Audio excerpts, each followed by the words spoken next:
सर्वांचं पुनश्च एकदा माझ्या यूट्यूब चॅनल हार्दिक स्वागत। 17 लाख राज्य सरकारी कर्मचाऱ्यांसाठी सध्याच्या घडीची सर्वात मोठी महत्त्वाची बातमी आता समोर आलेली आहे।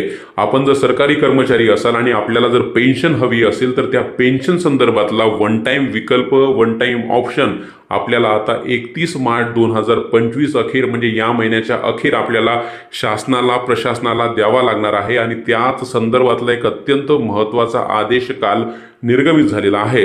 काय तो महत्त्वाचा आदेश आहे, कशा संदर्भातला आहे, कधीपर्यंत तो द्यायचा आहे, या संदर्भातला हा संपूर्ण व्हिडिओ आहे।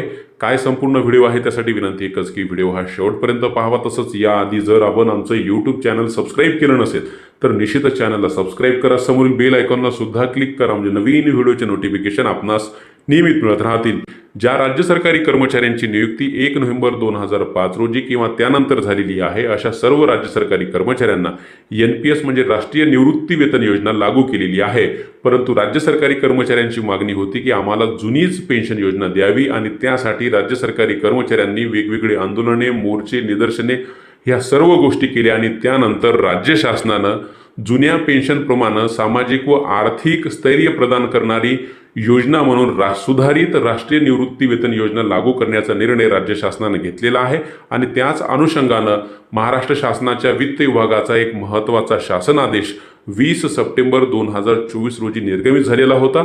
आणि त्याच शासन आदेशानुसार आता ज्या राज्य सरकारी कर्मचाऱ्यांची नियुक्ती 1 नोव्हेंबर 2005 रोजी किंवा त्यानंतर आहे अशा सर्व राज्य सरकारी कर्मचाऱ्यांना वन टाइम विकल्प म्हणजेच आपल्याला NPS हवी की सुधारित राष्ट्रीय निवृत्ती वेतन योजना जी राज्य सरकारची आहे ती आपल्याला हवी की जुन्या पेन्शनप्रमाणे युनिफाईड पेन्शन स्कीम ही जी केंद्र सरकारनं लॉन्च केलेली आहे ती योजना आपल्याला पाहिजे आहे, या संदर्भातला वन टाइम विकल्प देण्यासंदर्भातला वित्त विभागाचा 20 सप्टेंबर 2024 रोजीचा शासन आदेश निर्गमित झालेला आहे।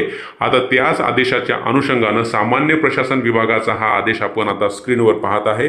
या आदेशानुसार सर्व राष्ट्रीय निवृत्ती वेतन प्रणाली धारकांना हे पत्र आहे, हा आदेश आहे सामान्य प्रशासन विभाग, मंत्रालय, मुंबई।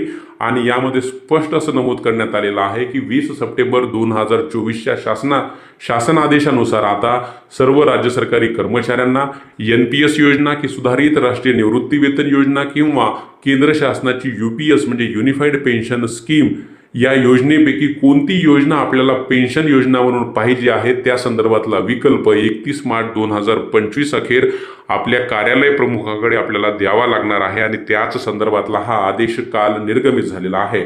त्यामुळे निश्चितच आपण जर 1 नोव्हेंबर 2005 नंतर सेवेत दाखल झालेले असाल तर आपल्यासाठी फक्त काही दिवस उरलेले आहेत आणि या दिवसामध्ये आपल्याला पेन्शन संदर्भातला एक अत्यंत महत्त्वाचा ऑप्शन, अत्यंत महत्त्वाचा विकल्प आपल्याला आपल्या कार्यालय प्रमुखाकडे द्यावा लागणार आहे।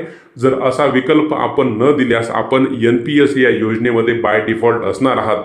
परंतु आपल्याला जर राज्याच्या सुधारित राष्ट्रीय निवृत्ती वेतन योजनेमध्ये जायचं असेल किंवा केंद्राच्या युनिफाईड पेन्शन स्कीममध्ये जायचं असेल तर निश्चितच आपल्याला तो विकल्प द्यावा लागणार आहे।